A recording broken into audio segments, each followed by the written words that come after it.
Hey team, what is going on? Guess what? Today I've got your kid just there, that side, isn't it? There he is. You there, mate? Is that you there? I'm here. That's you there. Yes. Winning, that's cool. And we met randomly on Instagram. It's really, really cool actually, because he just sent me a message. Ezekiel sent me a message saying, hey, do you just want to reach out? I love your stuff. It's inspiring. And I had a look at his stuff and I was like, bro, that's pretty inspiring as well, man. And I just wanted to highlight that as well, because on this world, we've all got different journeys and different paths. And my journey is nothing like Ezekiel's, and Ezekiel's is nothing like mine. I think that's cool, because that means that we can talk to everybody, and different people can relate to us. And all I want to do today is just kind of like shine the light on Ezekiel's story, and help people understand that we are going to make mistakes. We are going to screw up. It's going to be abysmal, but it doesn't define your future. And I think Ezekiel's story just highlights that completely. So, bro, welcome to the chat. How are you? I'm very well, Dale. I think that society is finding it very hard during this pandemic. Like people that have been going to work for 20 years, Monday to Friday, non-stop, are sitting in their house now for like 9 weeks, and they're just like. So yeah, I think that everybody's finding this time in society very difficult. 100%. So, dude, in a nutshell, man, I know we had a brief chat on Instagram, but it got interrupted, so I kind of already heard this. But if you wouldn't mind doing it again, that would be pretty cool, just for my audience on Facebook, if that's okay, mate. What do you want to know, Dale? Everything. No, so what I found really interesting, bro, was a bit when you said like you were on with this other street and kids on this other street. You all made friends. And as you got older, it was like, why have they got that? And I quite like that dynamic. So I don't know, just from your journey, bro, like from the beginning, what you've learned, to the bit where you were selling Class A drugs and stuff, and then how did you go and turn it around? So just start from the beginning, if that's okay, bro. Okay then. So when I was very young, so I'd say very young, being under the age of 14, my childhood was just as anyone else's childhood might have been, from a council estate. So there was a lot going on. There's various different groups, but typically our age group at 14, we're just starting to realize about finances. We're just starting to notice things like designer clothes and things like that. So at 14 turning 15, I started to see that my family were in a different financial bracket than maybe someone else's family. So because we're from a council estate, I'd think, well, they live in a nicer house and they seem to have nicer things. So this is like at the age of 14, and then it starts to like shine a light on your own life, if you like. Yeah. So being fairly intelligent as a child, I aspired to have a level of success at a young age, but I didn't know how to get this success that I wanted. So I analysed my environment, as all children do. They look, well, how much money's mum got, how much money's dad got, what's the neighbour got. So I'm really trying to suss out my environment. And it wasn't long before I realised that I had two roads, if you like. At 15, this is how I viewed the world. Three roads. Let's say I had three roads. This is what I seen at 15.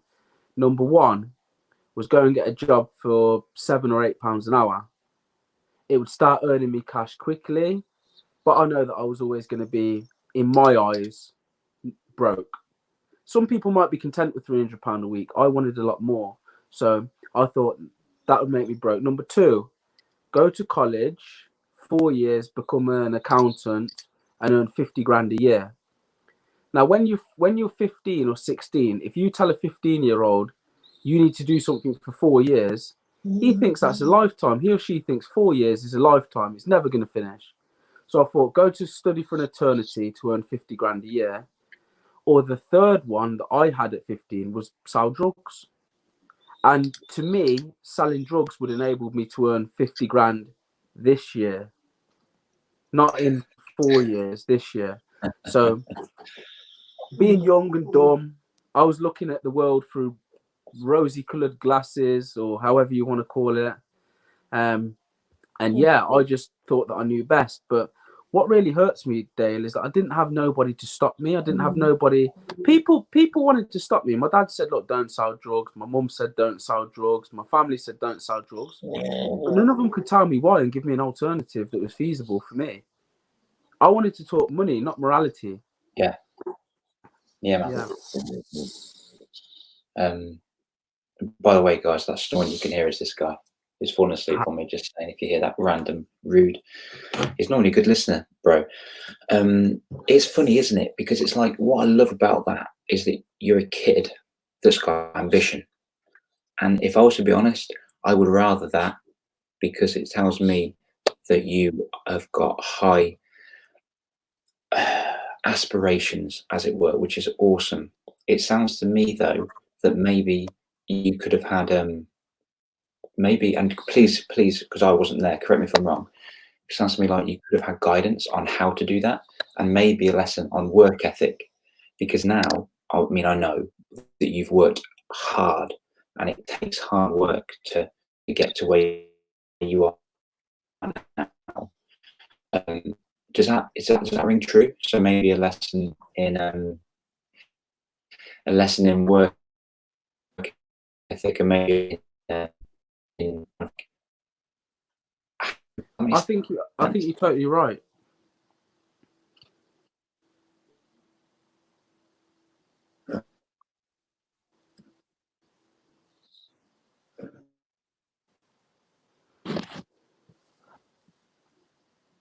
You there, Dale?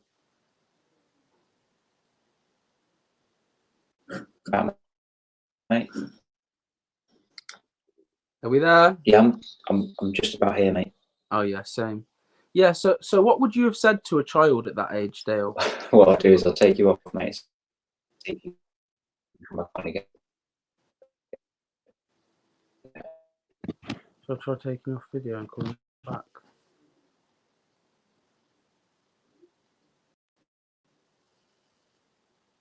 Catching up. I think the stream's just catching up, mate. There you go. I got you. There he is. There he is. Can you hear me, Dale? Yeah, I got you, man. I got you. I can hear you now. It's just a little bit delayed for some reason. I'm not sure why. Maybe everyone's doing a live right now. I'm not sure. So, dude, my question was, like, back then when you were a kid, did you want a lesson? Did you think you needed a lesson in work ethic and guidance of how to get what you wanted to get? I think I definitely needed a lesson in guidance. I was working 18 hours a day, Dale, at 15, selling drugs. Like, from my eyes open till my eyes closed, I was just selling drugs all day, every day. If I weren't eating pizza or playing on Mario Kart, I was serving someone with a bag of cannabis. So my work ethic was there, 100%. It's just that the guidance was all wrong. What I was doing was just like, yeah. Mate, I think the most important thing I picked up there was that I definitely need to have a race with you on Mario Kart, because I love it. And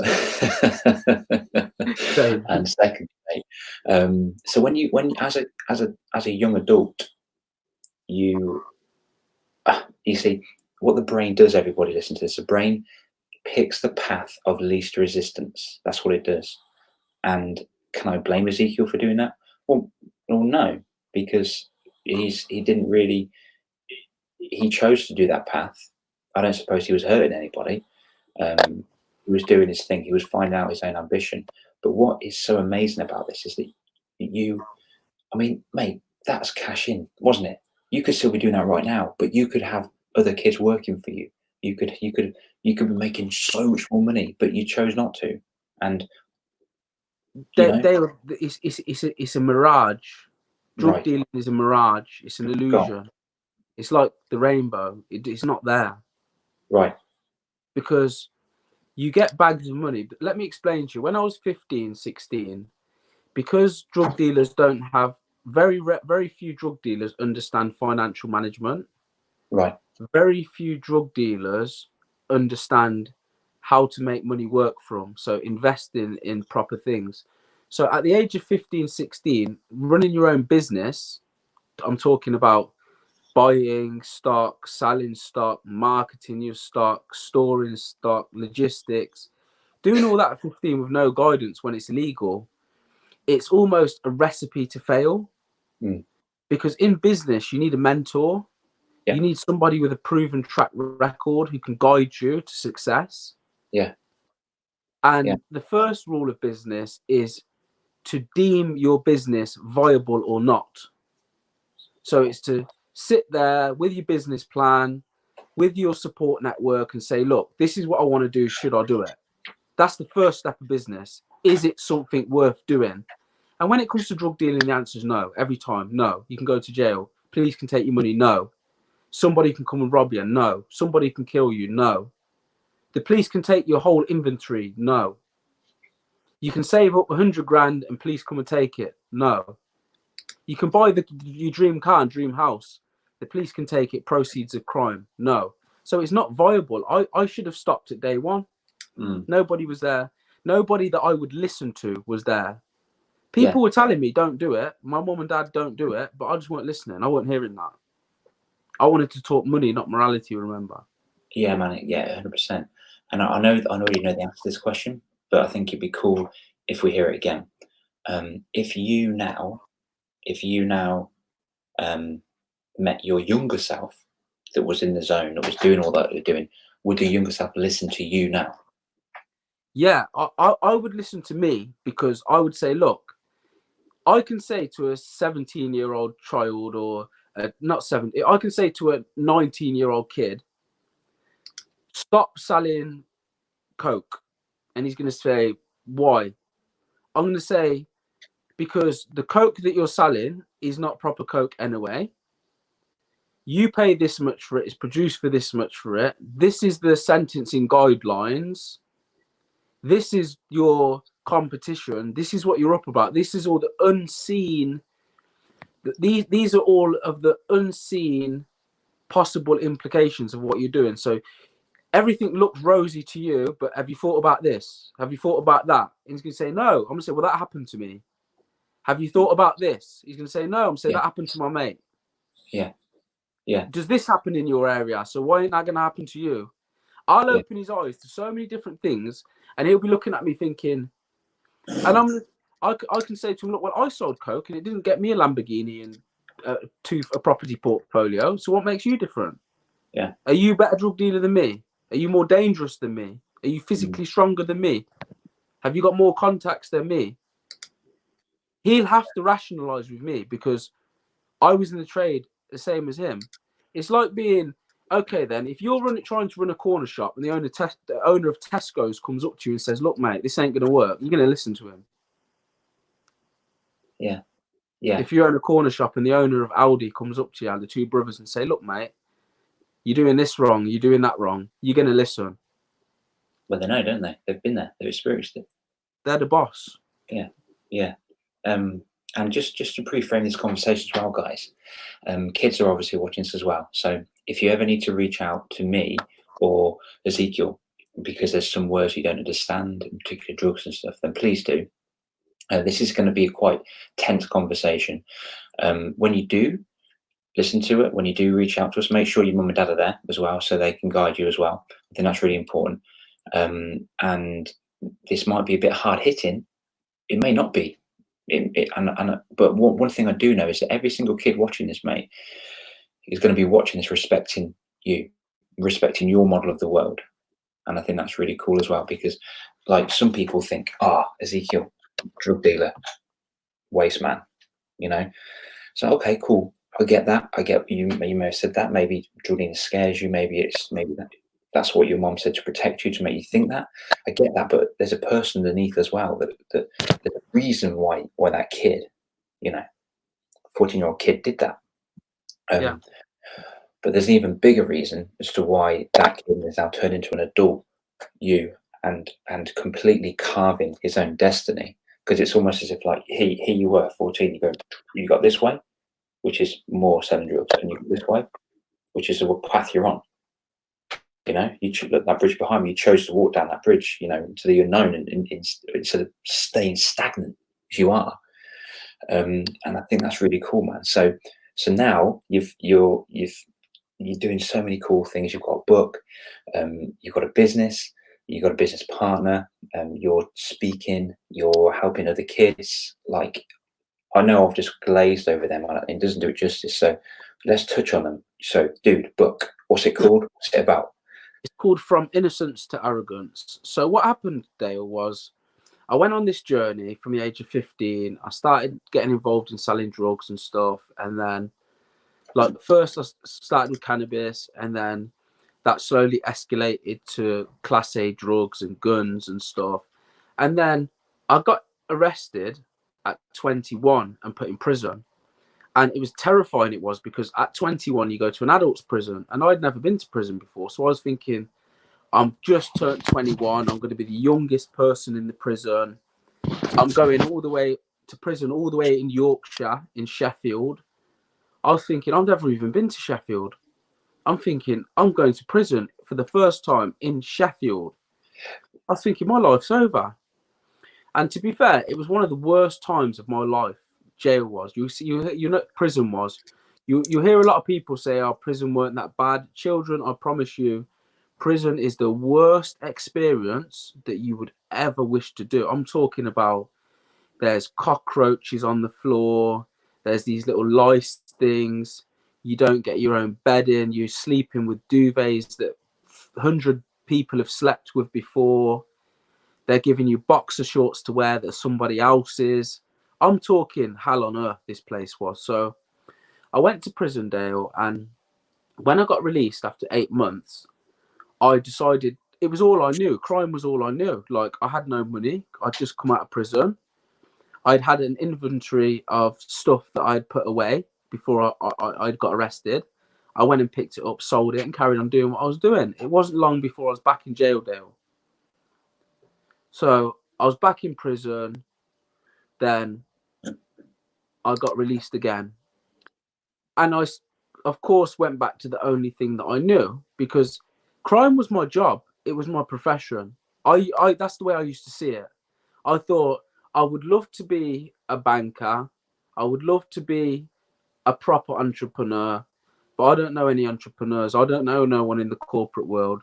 I only know these drug dealers and people that want to buy drugs. So that was my life. And it was sad. And I used to second guess myself all the time. I used to look at myself and I used to know, you're destined for great things, but we're never going to see them great things. And it used to hurt my soul, Dale. And what I'd done was I thought, okay, I'm going to have one last bite at the cherry. So I grew loads of cannabis and I started growing loads of cannabis, and the police were watching me every day, following me 24 hours a day for 2 or 3 months. And they ended up smashing the doors down to 2 houses where I had a cannabis factory in each. And I got put in prison. Again? Yeah, I got sentenced to 5 years in prison for 2 cannabis factories. And I was in prison at 27, and I thought I was meant to have £150,000 in cash with the intention of reinvesting £100,000 to make it into 500,000 or 600,000. This is over the space of, say, 6 months. This is a 6-month plan. Yeah. 150 grand, take 50 out, reinvest 100, turn it into 500, maybe take 100 out, reinvest 400, turns it into the magic 6 figures that everybody seems to be chasing like the end of the rainbow. But that didn't happen. I'm sitting in prison now, and I'd lost all my £150,000 worth of ganja. And I just thought to myself, something's not working. It can't be me. It can't be my intellect. I said, God, I know I'm smart enough to be a millionaire. You know I'm smart enough to be a millionaire. Why am I in this prison cell? Yeah. Where's my money? I'm thinking, something's gone wrong. You know, like, this is like it's a fault. There's a fault. It's not like, this isn't human error or something's been broken here. So I'm thinking, where have I missed a trick? Because I know in my head I've missed a trick somewhere. So I'm on my own in this prison cell, and I'm thinking, you've got a lot of time to think, but this time we're going to work this out, because I had a master plan and my master plan is now in the bin. So I'm thinking, no. I thought, wow, let's think about it logically. You want to be like your role models, Alan Sugar, Grant Cardone, if you ever watched this, big love. Alan Sugar, big love. Duncan Bannatyne from the Dragon's Den, another one, big love. So I'm thinking, you want to be like these guys who are all worth in excess of 50 million quid, let's say, but you're in jail and you're broke. I thought, well, I don't think that these people are tremendously smarter than me. I do not think that Alan Sugar is much smarter than me, I'll be honest. If I learn the same things that he's learned and apply myself, I believe I can excel as well as Alan Sugar has in the fields that he works. I believe that. If we both study the same material and take a test, I don't think we're going to be worlds apart. So I thought, why are our bank balances worlds apart? Why are we living worlds apart? Why is he in a mansion and mine in jail? There's something's gone wrong. So I thought, you idiot. Alan Sugar don't sell drugs and grow cannabis, nor does Duncan Bannatyne, nor does Grant Cardone. I thought, you're in jail because you grow cannabis. They're living the lives they are because they're best-selling authors. They own multiple businesses. They've got X amount of money invested in high cash-generating businesses. I thought, you live in a different world from them. That's why you're living a different world from them. So I thought, okay, then. There's a solution then. Stop doing what you was doing and start doing what they do. So I thought, this is a bit hard though, because you're in a prison cell, remember? You ain't got an iPad or an iPhone. You can't even your resources are very limited. So I thought, okay then, literally this was me thinking out loud. I thought, you need to start doing what Alan Sugar does. You need to start doing what Duncan does. You need to start doing what Grant Cardone does. So what do they do? So I thought, I'm in a prison cell. What does either the three of these men do that I can do? I thought, I'm going to write a book. I thought, and the reason why I'm going to write a book is because I like reading crime thrillers. I really enjoy Martin Nicole Lee Childs. I thought it's a cash generating business, a large cash generating business if you are successful. And I believe that I can tell a better story than Martin Nicole and Lee Childs. And it's something my role models would deem viable. It's a business sector that Alan Sugar would say, go on, Ezekiel. Grant would say, go on, Ezekiel. Duncan, go on, Ezekiel. So I thought, hold on, this could work. And it's something that I can do now. So I thought, what am I going to write a book about? I thought, I'm going to document to the world how I had lived this whole life and come to this thinking right here. How did someone become a drug dealer and a gunman and all this? Why would someone do that? I wanted to explain it to you, Dale. That's why I wrote the book. Yeah, I wanted to explain why and how and what I was thinking and what he said to him and what she said to me and what car I drove where and where I hid my drugs and who I gave my money to and what I was saving up for. I thought, I'm going to tell you everything, Dale, and the rest of the world, and you all can learn from it so that the next generation can read it all instead of having to sit there and have that conversation with themselves in the cell like I did. I'm going to write some words down as well. And well, I know we've already touched on this before, but like the biggest word I heard there, and I think this is the most important life skill you can ever have with anything you will ever want in the world, self-belief. You're sitting there in your prison cell saying, I believe that I can be just as good if I had the right material, as good as Grant Cardone, Alan Sugar, maybe even Gary Vaynerchuk or whatever. Yes, Gary V.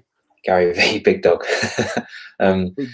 And by the way, guys, that we've mentioned these names. They're very good in the business sector. Check them out. Have a research. The whole point of we doing this is research them. I want people to incorporate my role models. So I look up to Uncle GC, Grant Cardone. I look up to these people, Grant, Alan Sugar. Follow them, what they do. Start trying to replicate what they do. You're not copying them. You're emulating greatness. Yeah, emulating greatness. Yeah. So, and that's perfect. And I think it's really important for kids to have a role model these days, and adults, and me. I've got role models. You've got role models. But the most important thing I heard then was self-belief. It's not the fact that you were like you were telling drugs. And you know what's cool about it? You weren't addicted to crime. You weren't addicted to any drugs. You just was like, well, I want this, and this is my method to get there. But that method's not working. It keeps taking me over here to prison. So what do we need to do? Oh, okay, scrap that. I'm going to do this instead. Yeah. And you were in prison. I think you wrote your book in prison. Yeah. Yeah, mate. I wrote my book. I was sometimes crying, but I was just having a little bit of moody moments, like, oh, it's not making sense. Oh, I need to do this. Oh, but if you know, you sit and you're there in prison, like, Yeah, I wrote my whole book like this. Yeah, that's awesome. Dictionary in a thesaurus, Dale. Dictionary in a thesaurus. No internet access, and I sat there. I must have had writer's block for about an hour and a half throughout the whole year. Yeah. So how long did it take to write, mate? 1 whole year. I wrote 2 books. It wasn't 1 year. I wrote 2 books. Yeah. Ah, okay. Do you want to see the original manuscript? Yeah, man. How cool would that be? Can we get it? Let's get the original. Oh, guys, we're going to get the original manuscript. Let's have a little look at these as well. I think it's Lee Child's, Tom, Mr. Pasternak. I think it's Lee Child's, mate. That's what I think it is. The book's called From Innocence to Arrogance. That's his book. Original manuscript time. Yeah. Oh, there we go. Megan's already answered that question. There we go. I'll put it up there. Cheers. Here he is, manuscript time. Whoa. Dale. So no way. What the? And I wrote this. Mate, that is the original manuscript. There it is. That's look, mental. Page 1.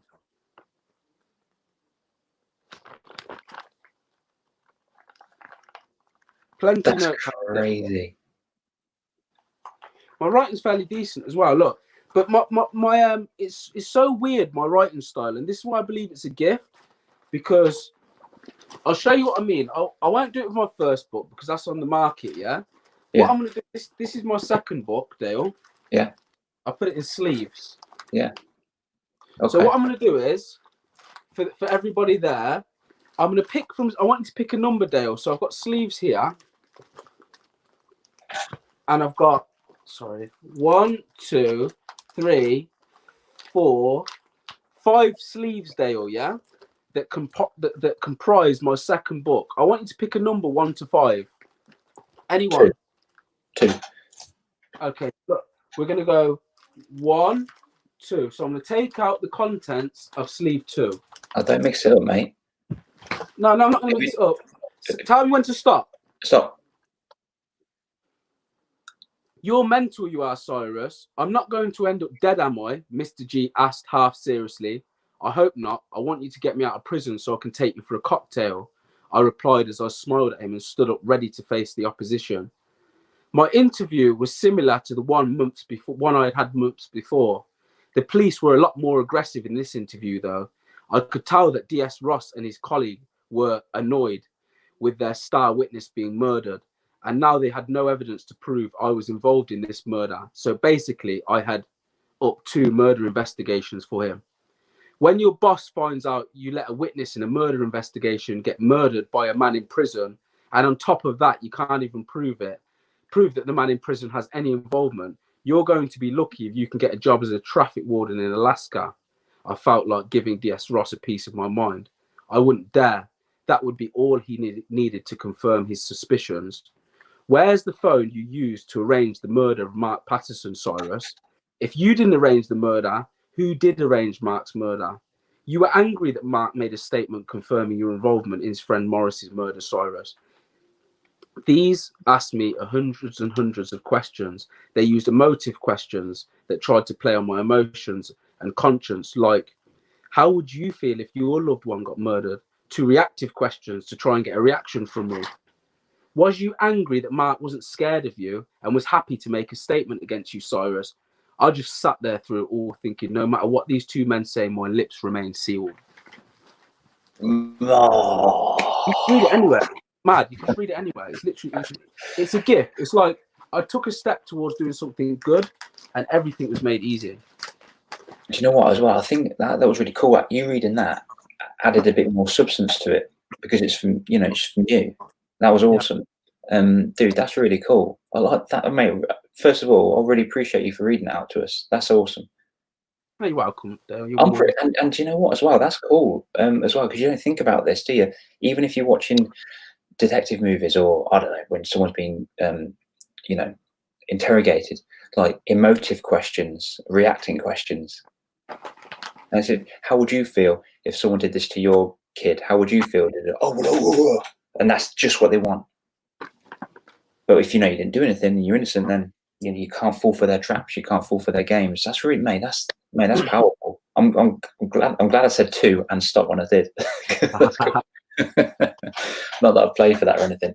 Mate, would you be happy answering some questions off some kids? 100%. Cool. All right, we're gonna get Kieran on. Hey bro, what's going on, buddy?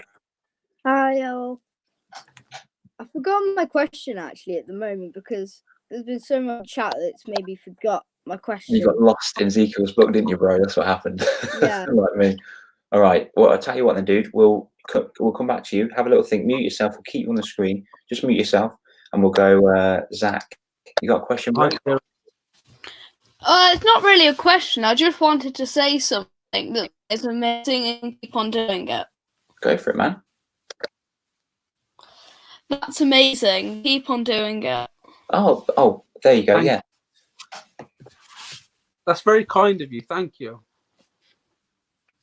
Yeah, he's a good lad. He's a good lad, Zach. Cheers for that, bro. Right then. Now we've got Ewan. Ewan, what's up, dude? You okay, Right, buddy? yeah. I've forgotten it now. Ezekiel, everyone's getting lost in your book. Ewan, you've got such a cool name. Ewan's Yeah. a really cool name. It's very unusual as well. I like that name, Ewan. Yeah. Cool. Ewan's just growing his teeth at the moment, mate. If you haven't guessed, he's getting there. He's This getting one started. The others still aren't coming through. there. All right then, Ewan, we're going to get Kieran on now. Is that okay, bro? I think he's found his question. Kieran, go for it, my man. Okay. Did you have anything that powered you through, like, be in jail, when you were in trouble times? Did you have anything that powered you through? Hope and faith. So I always had hope that life's going to be really peaceful, and I'm going to get to go for walks by a lake, and I'm going to have a dog called Henry, and I'm going to buy a bomber jacket to go skiing one day, and just have a really calm life. So just having that belief that everything will work itself out in its own time. So you It's sort of can't like beat yourself up. You can't beat. Yeah. So having hope and self-belief, very, very important. Thank you. Kieran, that's a cool question, my man. I love that. Lily, we've got a girl on now, mate. Lily, what do you think? Have you got a question? I have something to say and a question. I'll ask the question first. Go Do you for think it was quite hard to get out of dealing drugs?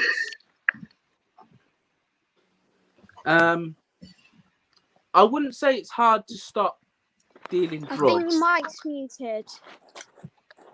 Oh no, I think it might be you, my lovely. I can hear him. Can you hear me? Can you hear me? I can hear him. Yeah, I can hear. I I can't. don't have a question. Can you hear me? I can hear everyone else, just not. Yeah. I'm definitely not muted. I can hear him. Put it in chat. Put the answer in chat. Well, I'll tell you what then. What we'll do is, so we are, Lily, if you can hear me, we are 33 and 50 seconds into it. Ezekiel, you answer that question, bro, and then you can revisit it. Okay, Lily? Okay. Okay. The problem when you're. It's not hard to stop selling drugs. What's hard is to get away from keeping bad company. So if you keep bad company, then it's going to be hard to stop selling drugs.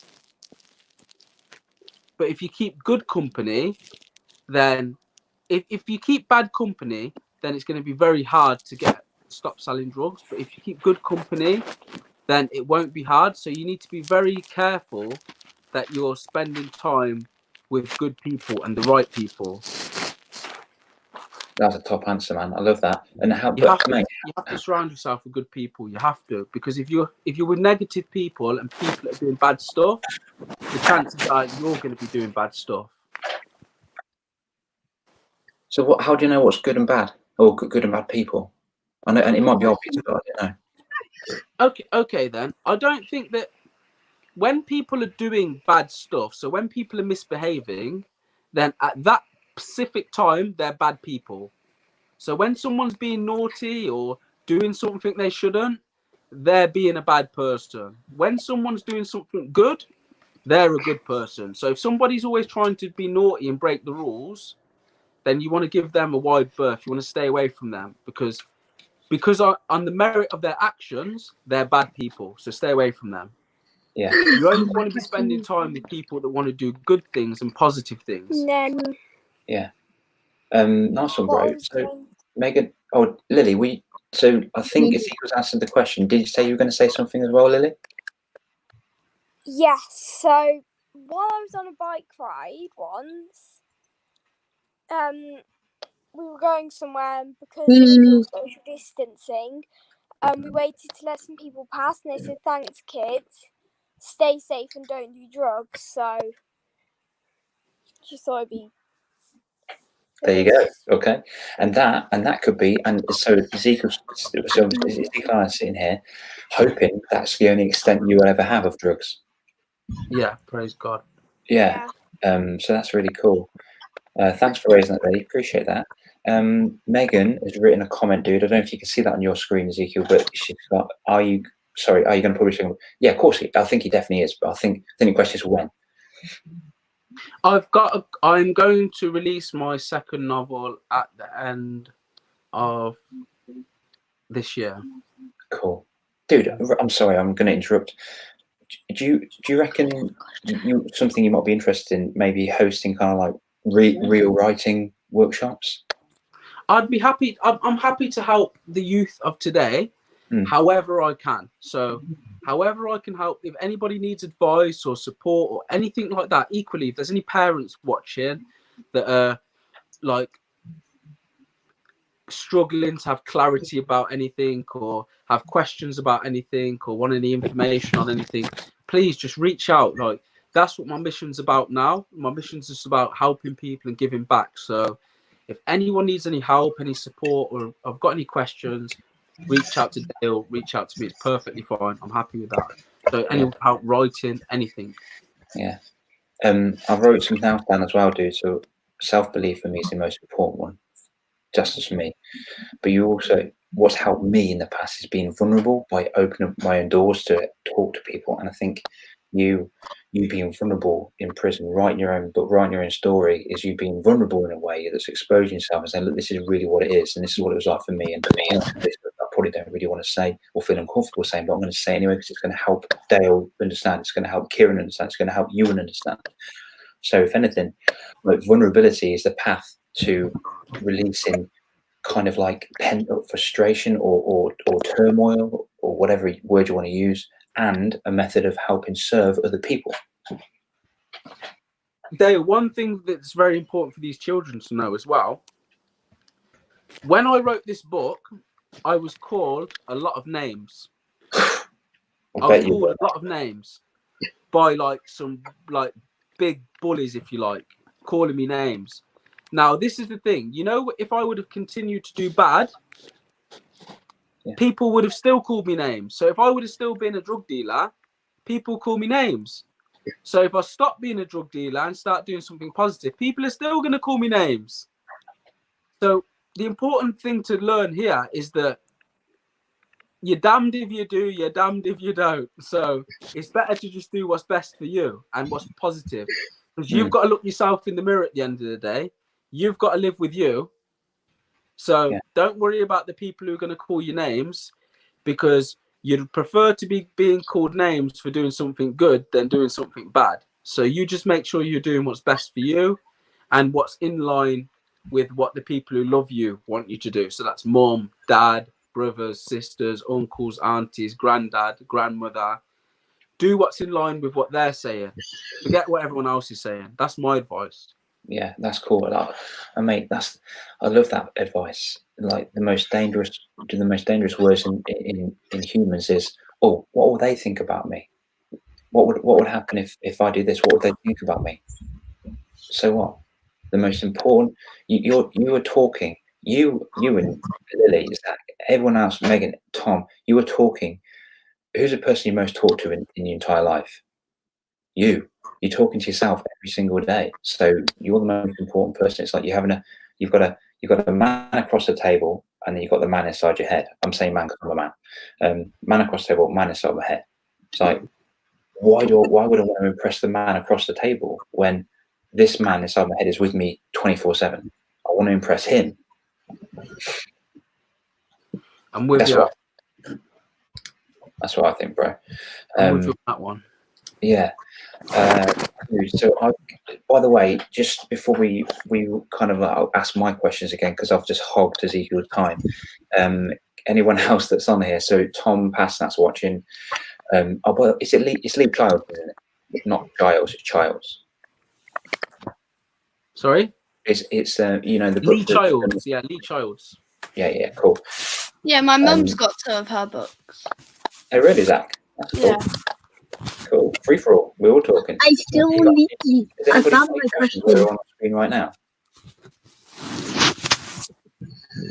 Or shall I ask a question? You can I have tell. a question. Oh, I found my I want a question. question. I want a question. I got a question. Who's got a question? I Ewan? have something Yeah. to Take it say. in turns. Zach, can you mediate this, please, bro? All right, Ewan, you go for it. How do you feel when you write books? The beginning, middle, or end, because it's a very long process, or all three. All three. Gotta be all three. Good answer. It's a very, very, very long process. So it's kind of like, it's not a sprint. You can imagine if you like, you know, when you run into the shop or you're having a little quick race with your friend and you're like, Yeah. quick, I'll race you to there. Writing a book's not like that. That's what we call a sprint. It's running as fast as you can in a short distance. That's a sprint. Yeah. Writing a book is a marathon. You've got to take your time. It's very slow. You know, when you've just started, you've still got so far to go. So it's just slowly working away. Yeah. So it's long, but it's very rewarding. So when you finish that bit, you're thinking, I've done half of it now. I've done a third of it. I've done 2/3 of it. I'm getting towards the end. And then when you finish that marathon, it's such a sense of achievement that you could only experience that by finishing your own novel. Yeah. It's a lot of things. It's long. It's exciting. It brings back a lot of memories. It gives you a great sense of achievement. It helps you build your vocabulary. There's so many different positive things. You learn so much. You're learning new words. You're learning what words mean. You might have used the same word 3 times and be thinking, I need to look in the thesaurus to find another word that means the same thing. You might be writing a word and think, no, I've definitely spelt that wrong twice now. I'm going to get the dictionary out or the phone to make sure I'm spelling that right. So it's fun. Well, I love that. Love that. Ewan, what a cool question, my man. It's fun but hard. Yeah. True. Very true. Ewan, you look very warm in that blanket. Yeah. It's my lucky blanket. Good Thank man. you for your I got question, another Ewan. question. Yeah, wicked question, Ewan. Kieran, was that you, mate? Yep. Go for it, Got mate. another question. What advice do you have on writing books? I think that you should write about what you love and write about what you like. So write about what you love or write about what you like, because that way it's not going to be a chore. It's not going to be like, oh, I've got to go and write about that again now. Write about something that means something to you, because you're going to have the best understanding. Even if you haven't got the best understanding of it, you're going to have a very intimate understanding of it. It's going to be something that means something to you, which then will shine through in the writing. So people think, wow, he really cares about this, or he's really into this. So that will build intrigue within your audience. So yeah, write about something you like, and don't complicate it too much. Don't think about what someone else is going to think. You just write it's your story, remember? So you write it, whatever it is, whatever literature it is. It's your piece of literature. Mate, that should be a rule of life. Thanks. That should be a rule of life. Do what you love and ignore the noise. Yeah. Yeah. Bro, okay. So before I do ask, have you got any questions for these kids? Like, not just these watching, but everyone. No, I haven't got no questions for the children. All I'd like to say is, whatever you want in life, I want you to use time to research who has got what you want in life. So who is actually living the type of life you want to live, or who's doing the type of things that you want to do. And then I want you to dedicate yourself into learning what this person knows. So let's say I want to be like somebody we all can think about. I want to be like somebody who drives a plane. So I met this pilot and he flew the plane on holiday. Now I want to be like the pilot. So if I was you and I want to be like the pilot, I'd spend all my time learning about planes and learning what a pilot knows, the information.